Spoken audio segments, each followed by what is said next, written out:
নকশা জানেপুর মাঝি বালিকা বিদ্যালয় চত্বরে। প্রকাশক আমার পিছনে দেখতে পাচ্ছেন বিদ্যালয়ের যে সকল শিক্ষার্থীরা রয়েছেন তারা বিদ্যালয়ের চতুর্দিকে যে দেয়ালগুলো রয়েছে সেই দেয়ালগুলোতে বিভিন্ন ধরনের চিত্র অঙ্কন করেছে।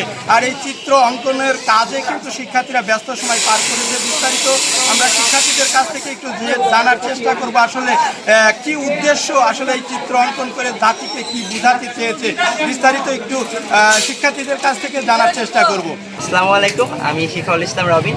আমরা আজকে স্থানীয় যে শিক্ষার্থীরা আছে, পাশাপাশি গার্লস স্কুলের যারা শিক্ষার্থীরা আছে, সমন্বয়ে গার্লস স্কুলের যে দেয়ালগুলো আছে এই জায়গাতে আমরা আর্টের কাজগুলো করার চেষ্টা করছি, বিভিন্ন ধরনের ক্যালিওগ্রাফি। এবং আমরা জানি যে বিগত 5ই আগস্ট বাংলাদেশের যে স্বাধীনতা ছিল ওইটার নতুন একটা রূপ পেয়েছে, এবং সেই স্বাধীনতার রূপকে আরও ভিন্ন মাত্রা দিতে শিক্ষার্থীরা কিন্তু বিভিন্ন ধরনের কর্মসূচি পালন করছে, এবং তার মধ্যে অন্যতম